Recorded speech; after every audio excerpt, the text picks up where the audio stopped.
But I think we seek out so much. We have so many people just feeling like, oh, I need to tell them what to do. Mm-hmm. My kids tell me what to do. My kids tell me what to do about parenting. I mean, we've done a parenting episode on here before with one of my daughters. Yeah. We're going to revisit that because we got new things. But I get advice from my kids. Yeah, that's why I don't have any. I know. I keep trying to give you a few and you won't take them. But think about it. Like, I've literally had my kids tell me, we know what it's like to be a parent. No, the frick you don't know what it's like to be. You've never actually birthed a child. You've never raised a child. So while they may have valid input into what I should be doing or should not be doing parenting, I get that. Yeah. They don't know what it's like. They haven't actually done it. They can still give advice, but we have to be mindful of which advice we're taking. Right. You know, if my kids are telling me we should not be punished, for this heinous thing we've done, probably shouldn't take that advice. But with most things in life, it may not be that clear as to when we should listen and when we shouldn't. Oh, 100%. So how do you, when you have all the voices coming out, how do you determine who do you listen to? Something I have tried to become very self-aware about myself this year is, one, I say this year, okay, it started last year, we're only in February, but when I hear a thing, it is best for me not to make an immediate decision based on what I've just heard. When you say a thing, do you mean when somebody's giving you an opinion or you've got the voices coming at you? If I read something, okay. If someone gives me advice, even if it's a thought I have, I try to back up and examine where it's coming from. Oh, hold that thought for a minute, Miss Mendoza, because what that sounds like to me would be a smart individual. Yeah, it's a little term we call critical thinking. Yay. Which seems to have gone by the wayside with some of you fools out here because we've lost the ability to do that. We hear, and that's where I think too many voices gets us a little wackadoodle. Is because we hear all the input, we hear all the things, and instead of making a rational decision, instead of, like you said, pausing, thinking critically, doing your own research, trying to figure out where something or someone is coming from, we jump to action or we jump to a conclusion.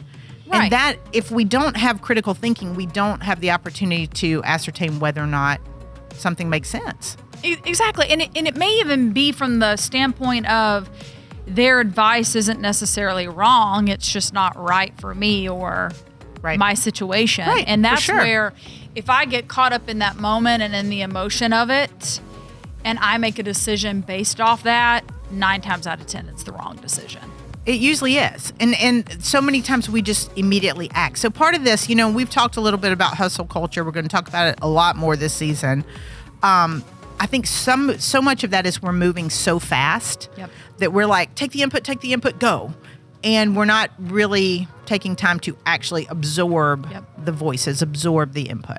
So not only is it we're getting too much, we're getting from the wrong people, it's just a lot of stuff out there. Right. So what have you, like you said, you're trying to take a minute and pause. Yes. Has that helped? Oh, 100%. Is it harder than you thought it would be? Yes. Why? Partly because I'm impatient.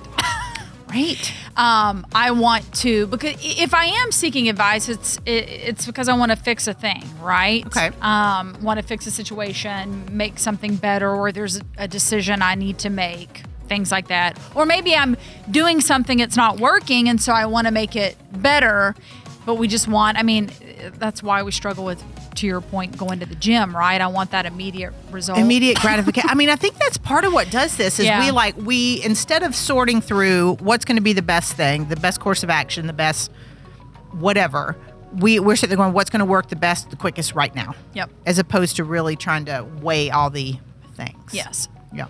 And sometimes it is the reverse. Sometimes the decision we need to make isn't going to feel really good right now. Yeah. But in the reverse, a couple of months down the road, you're back to the gym example, aren't you? Well, I'm just throwing it out there. I know. No, but that's true. So let's talk about the different. Let's back up a little bit. Talk about the different types of voices, because I think, and I don't mean the voice. It could be the voices in your head. I had a lot of voices in my head this morning. I tell you what, I woke up this morning. I don't think I told you this. I may have told you this when I texted you this morning coming in. I woke up at 3:33.